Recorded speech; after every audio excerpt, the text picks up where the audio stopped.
A epístola de Judas.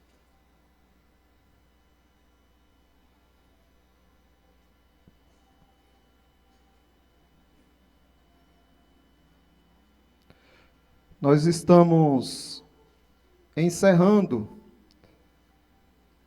as mensagens em cima do livro de Judas. Nós vamos ler o versículo 24 e o 25. Porque Judas, ele escreveu esta epístola por direção do Espírito Santo. Toda a escritura, ela é dirigida pelo Espírito Santo. Na verdade, Judas, antes de iniciar a sua epístola, ele pensava em escrever a respeito da salvação. Ele queria ensinar ao povo a preciosidade da salvação. Mas ele se sentiu obrigado, ou seja, forçado pelo Espírito Santo a se corresponder com os irmãos a respeito da batalha da fé, da luta que os crentes precisariam ter contra as ciladas do maligno, contra as tentações e as pressões que o mundo traria sobre o povo. Depois de Judas mostrar a perversidade destes infiéis que se introduzem dentro da igreja para tirar você, para corromper a sua mente, para fazer com que você tenha interesse pelo mundo e perca seu interesse pela palavra de Cristo. Depois de Judas mostrar como eles agem, Judas começa a mostrar como você deve agir. Como você deve agir em defesa da sua fé. E como você também deve agir em cuidado, zelo e amor para com aqueles que estão em dúvidas. Aí agora, no final, Judas vai falar do louvor a Deus, do quão o Deus eterno é digno de todo louvor e de toda adoração. Antes de lermos o texto, eu queria que você lembrasse dos momentos em que você viveu, aonde você fez certos trabalhos, dedicou seu empenho, seu zelo, todo o seu carinho, toda a sua atenção ao serviço de alguém. E essa pessoa não deu a mínima, e essa pessoa ignorou. Nenhum obrigado ela deu. Como é que você se sente? Depois de ter feito, se dedicado, e aí você olha para a pessoa e a pessoa simplesmente te ignora. Eu já vi muita gente irritada com isso. Inclusive eu mesmo já me irritei muito com isso. E quão frágeis nós estamos demonstrando com esse comportamento. E quão ignorantes também a respeito do que realmente nós merecemos, nós estamos sendo. Pense também nas vezes que você recebeu algum elogio, um reconhecimento. Aonde alguém chegou para você e disse, nossa, que coisa tão bela, você fez e eu nunca vi ninguém fazendo igual, você realmente é uma pessoa boa, maravilhosa, olha como você é talentosa, nossa, isso que você conseguiu é incrível. Como é que você se sente? Sente nas nuvens, maravilhados? Diante do elogio, como você se sente? E diante da crítica, da rejeição, como você se sente? Porque aí você terá como que o termômetro para identificar o quão você vive no mundo de ilusão e não percebe o que realmente importa nesta vida. Se o elogio te faz se sentir muito bem e se a crítica ou a rejeição te faz te sentir muito mal, isso só prova o quanto você está apegado com o mundo, o quanto você não entende para que você está aqui e a quem você deve devotar todo louvor e toda glória. Pois bem, Judas aqui está dizendo que o louvor, os elogios, devem ser devotados somente a Deus. Só a Deus o louvor. Olha só o que ele diz. Ora, aquele que é poderoso para vos guardar de tropeços e para vos apresentar com exultação imaculados diante de toda glória, ao único Deus, ao nosso Salvador, mediante Jesus Cristo, Senhor nosso, a Ele, aquele, glória, majestade, império e soberania, antes de todas as eras, e agora, e por todos os séculos. Amém. Então, o que Judas está querendo trazer aqui à consciência dos irmãos é que, apesar deles resistirem firmes na fé, deles não se deixarem contaminar ou influenciar por pessoas que se infiltram dentro da igreja para corromper a tua santidade diante de Cristo, apesar de você resisti-los firmes na fé, você não pode se gloriar. Você não pode esperar aplausos, você não pode esperar louvores por ter sido tão fiel ao Senhor. Um louvor que é feito por você não deve ser para você ou para nenhuma outra criatura. O louvor que sai dos teus lábios precisa ser unicamente para o Senhor Jesus Cristo. E o louvor que deveria vir sobre você deve também ser direcionado ao Senhor Jesus Cristo. O que você tem que merece elogio? O que você é que merece reconhecimento e louvor?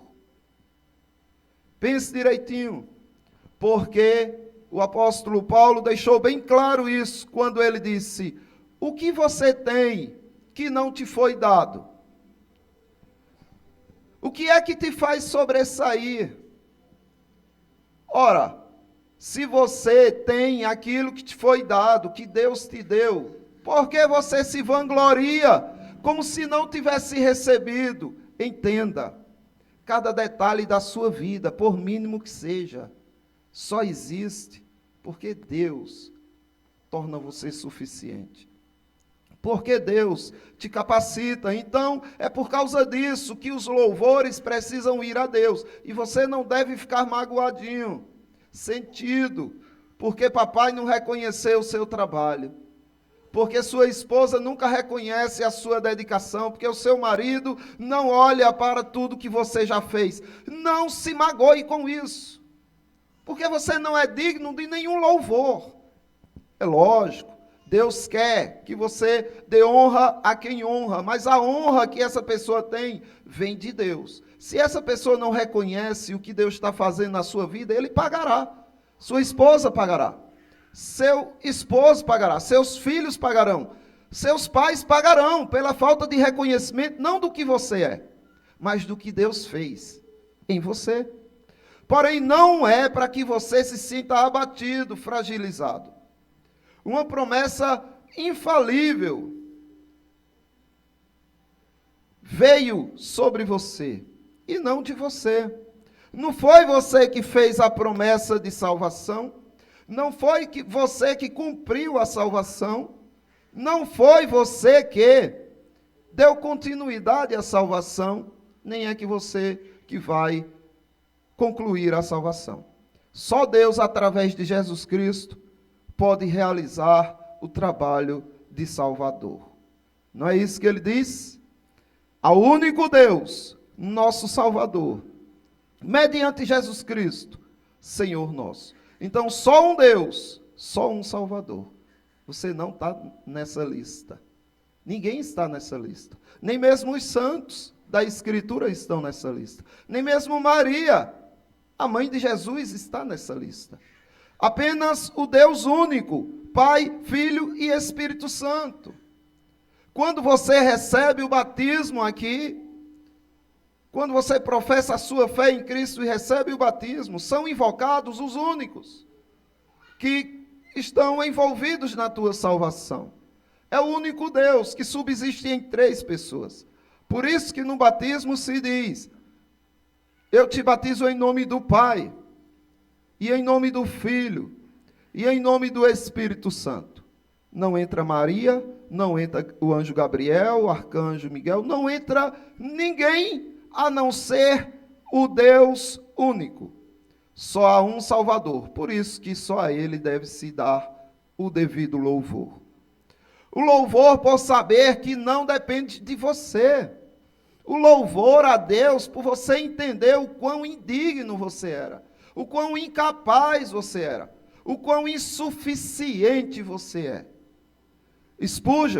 Charles Spurgeon, ele disse o seguinte em suas palavras: quando eu ouvi dizer que o Senhor iria manter o seu povo até o fim, que Cristo havia dito, as minhas ovelhas ouvem a minha voz, eu as conheço e elas me seguem, e eu lhes dou a vida eterna e jamais perecerão, e ninguém as arrebatará da minha mão. Ele diz: devo confessar que a doutrina da perseverança final dos santos era uma isca para minha alma que ela não podia resistir. Então, o que Spurgeon está dizendo é o seguinte: nossa, quer dizer que quando a gente tem Cristo, quando a gente vai a Cristo, não tem como nós nos perdermos. Ele garante a nossa salvação, não sou eu que garanto. Então, ele entendeu um tipo de seguro divino, um seguro de vida eterna. Esse seguro provinha do próprio Cristo. E ele ainda diz: eu pensei que era uma espécie de seguro de vida, de um seguro de meu personagem, um seguro da minha alma, um seguro do meu destino eterno. Eu sabia que não poderia me manter, mas se Cristo prometeu me manter, então eu deveria ser e estar seguro para sempre. Não diz respeito à sua força, diz respeito à força dele. Então ele fala da sua procura por Cristo. Uma procura que já tinha sido concluída, porque quando você desperta o seu interesse de ir a Cristo, é porque ele já veio a você. É porque ele já te salvou. É por isso que muitos arminianos dizem: eu me converti em tal dia. Foi quando eu levantei a mão e disse: eu aceito sim, Jesus. Ele pensa que foi salvo naquele dia. Mas não. Quando você tem interesse de ir a Cristo, é porque Cristo já foi a você. E ele diz: e eu ansiava e orava para encontrar a Cristo. Ele já tinha Cristo. Porque eu sabia que se eu encontrar, ele não me daria uma salvação temporária e quinquilharias, como alguns pregam, mas a vida eterna, que nunca poderia ser perdida.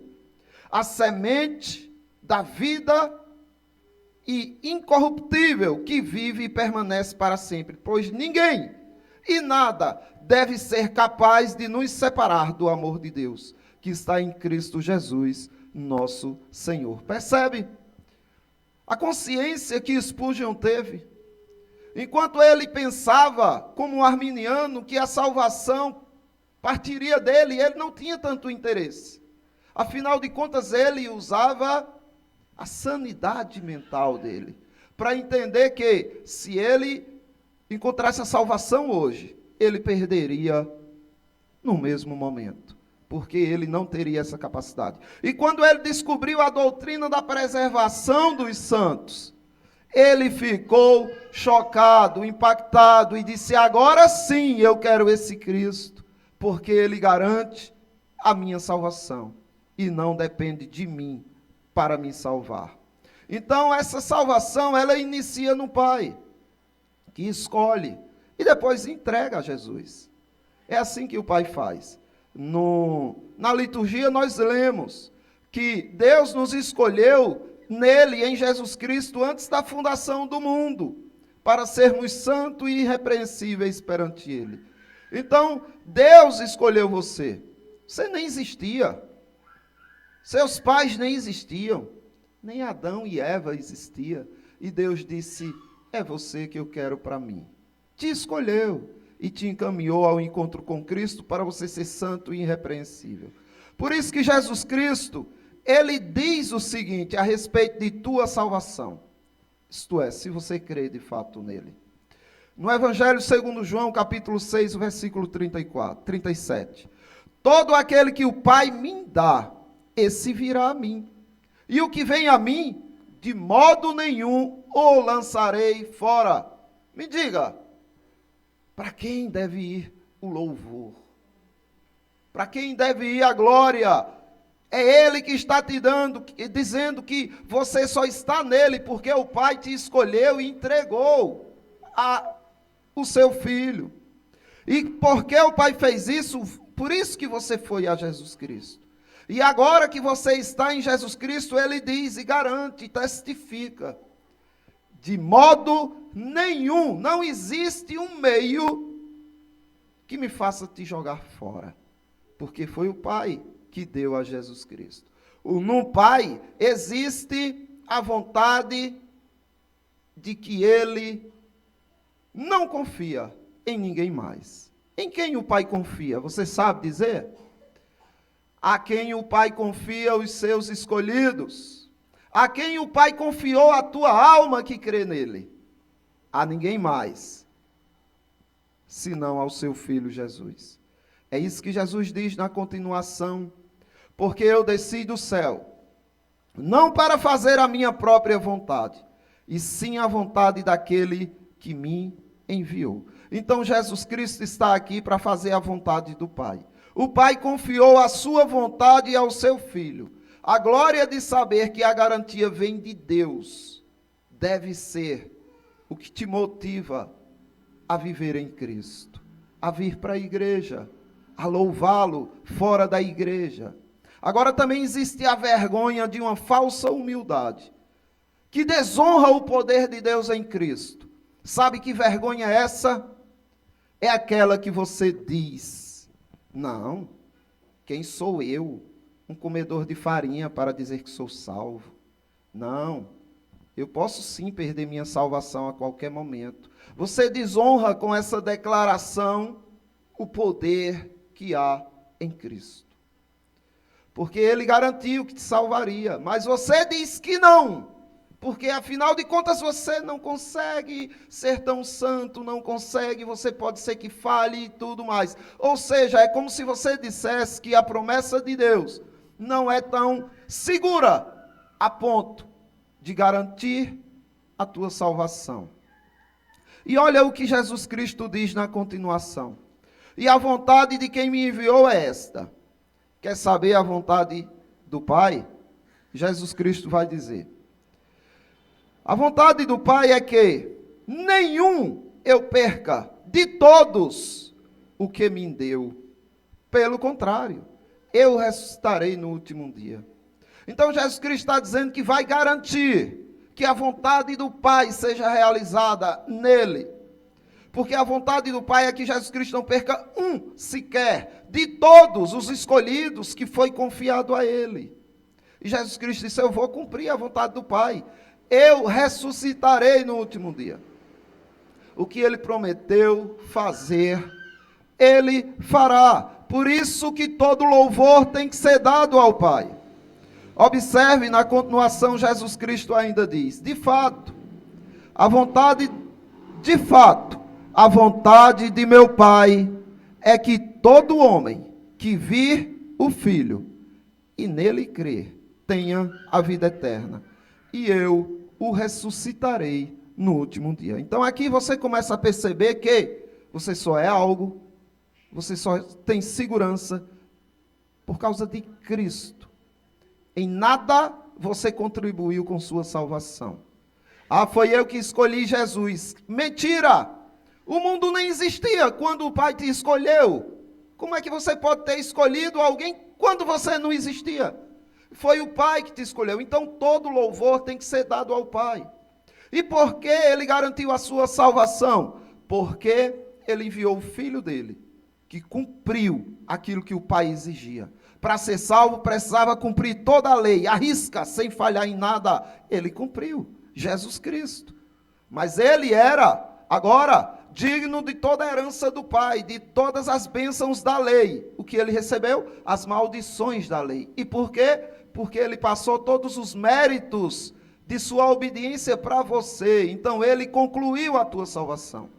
Mas é óbvio, ele foi para o Pai e você ainda continuaria neste mundo. Este mundo poderia destruir tudo que foi feito. Então ele manda um semelhante a ele, o Espírito Santo, que te preserva até o dia de Cristo, que garante que você não se perderá. Então, ao Pai, ao Filho e ao Espírito Santo, a esse único Deus, toda glória e todo louvor.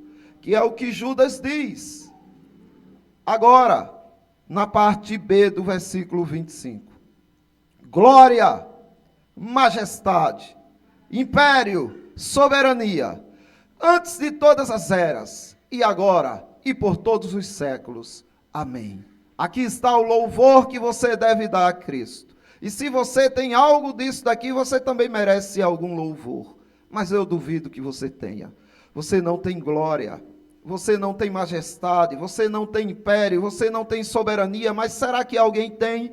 Não, ninguém tem, porque aqui trata-se de algo inerente do ser.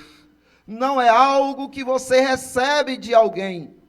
Não é porque alguém é rei que ele, de fato, teve isso de si próprio. Porque é o Senhor quem estabelece rei e quem destrona reis. É o Senhor quem faz descer a sepultura e que faz subir a sepultura. Então tudo vem dele. Por isso que diz, antes de todas as eras. Ninguém é glorioso antes de todas as eras. Majestoso antes de todas as eras. Tem império antes de todas as eras. É soberano antes de todas as eras. E aquele único que é merecedor do seu louvor, agora e por todos os séculos. Amém. Nós somos santificados, porque Ele, com a sua majestade e a sua soberania, resolveu nos santificar. Os maiores elogios devem vir para Jesus Cristo.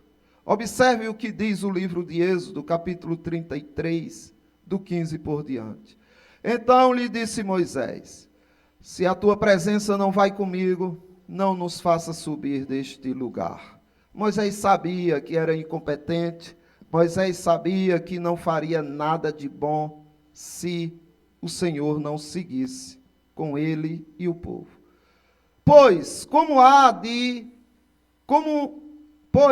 se há de saber que achamos graças aos teus olhos, eu e o teu povo?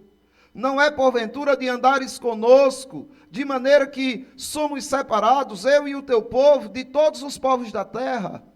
Então Moisés está reconhecendo o grande feito do Senhor, de ter separado Israel, separado o povo para representar a Deus na terra.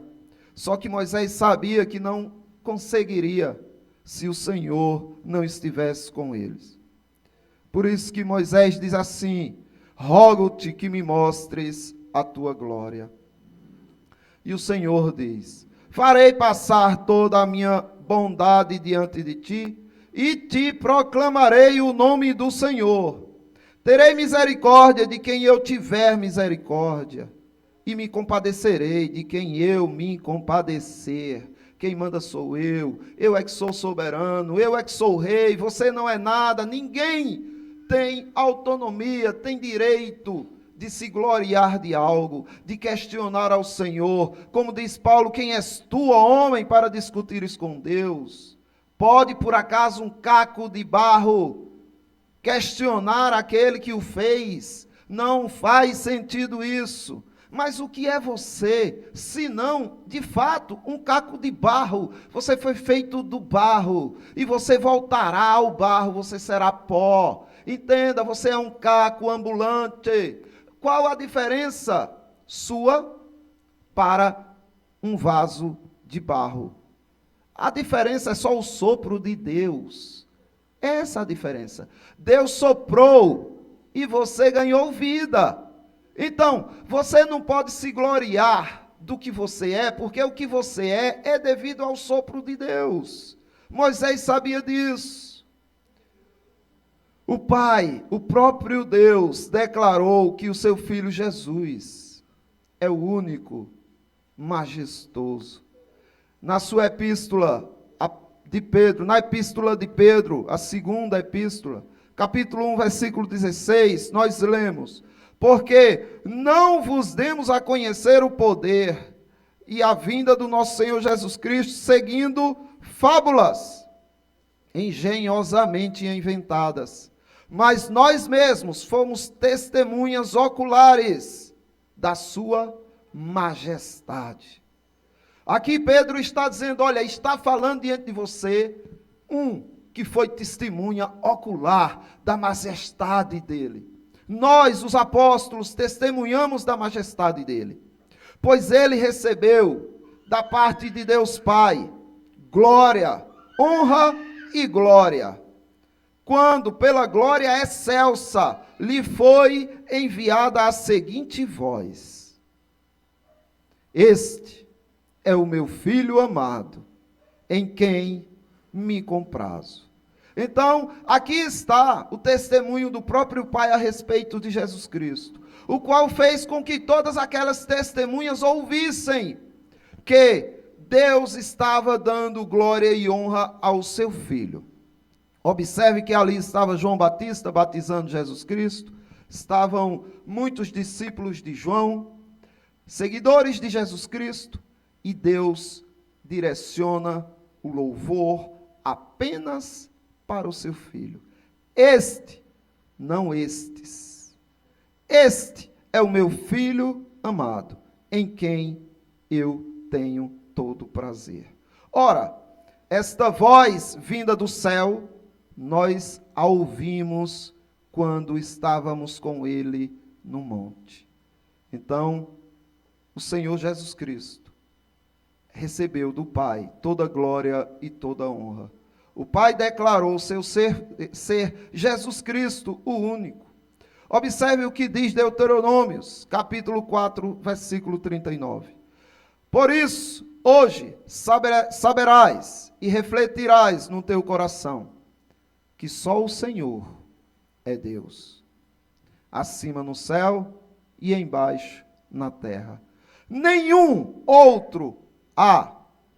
Ele não vai dividir a glória dele com você. Toda vez que você ficar chateadinho porque não foi reconhecido, louvado, elogiado, aplaudido, lembre-se disso.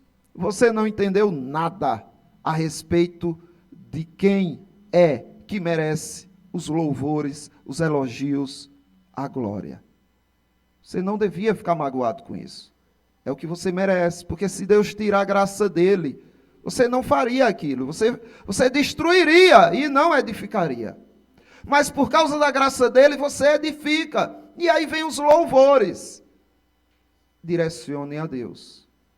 Ou você pode ser comido de verme. Veja só o que diz em Atos, capítulo 10, o versículo 25. Quando Pedro prega a Cornélio. Aconteceu que, indo Pedro a entrar, lhe saiu Cornélio ao encontro, e prostrando-se-lhe aos pés, o adorou. Mas Pedro o levantou, dizendo: ergue-te, que eu também sou homem. Pedro não era digno de louvor, Pedro não era digno de adoração, Pedro sabia disso, que ele não era diferente de Cornélio e de nenhum outro ser humano. Então, ele diz que toda a adoração e todo louvor deve ser dado a Deus. Pedro e João fizeram uma argumentação muito poderosa, quando eles disseram assim: e não há salvação em nenhum outro, porque debaixo do céu não existe nenhum outro nome dado entre os homens, pelo qual que importa que sejamos salvos. Atos capítulo 4, versículo 12. Aqui, eles estão falando de Jesus Cristo, que é o único que pode salvar. E é o único que pode fazer você se sobressair em alguma coisa. Tudo que você tem veio dele. Se as pessoas não louvam ele pela tua vida, pagarão por isso. Mas se você fica chateado porque não recebeu louvores, é porque você está vivendo de forma enganosa no mundo. E se você busca elogios, você está buscando as coisas que pertencem a Deus. Judas deixou claro que ao Senhor deve ser toda glória e toda honra. Ao único Deus, nosso Salvador, mediante Jesus Cristo, nosso Senhor. Glória, majestade, império e soberania, antes de todas as eras, e agora, e por todos os séculos. Amém. O desejo da minha alma é que vocês saiam daqui, engrandecendo o nome do Senhor, exaltando somente a Ele, e perdendo todo interesse pelos elogios que vêm deste mundo. O melhor louvor procede de Deus. Esse é o que os irmãos devem se interessar. Eu passo a palavra para o nosso obreiro Sandro.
O céu se reveste de trevas, não temos um Salvador. Não sente daqui morramos, podes assim dormir.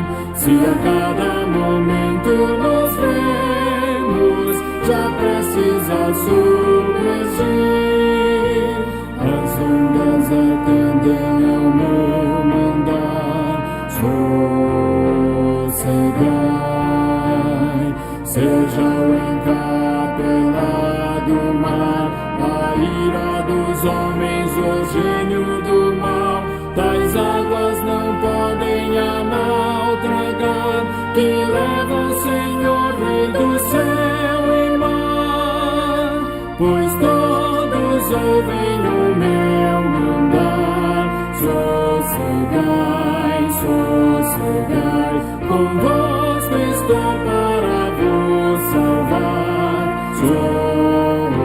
Sossegai, Mestre, tão grande tristeza me quer hoje consumir. Na dor que perturba minha alma, te imploro, vem me acudir. De ondas do mal que me cobrem, quem me virá valer? Não tardes, bom mestre, estou quase a perecer. As ondas atendem ao meu mandar. Sossegai,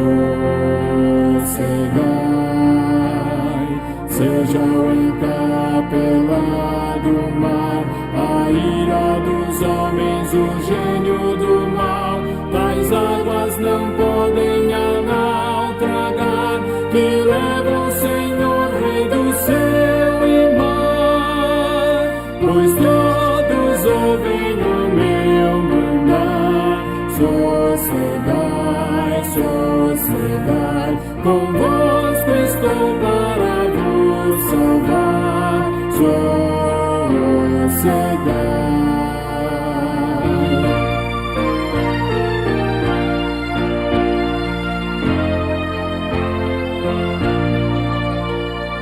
Mestre, chegou a bonança, em paz vejo o céu e o mar.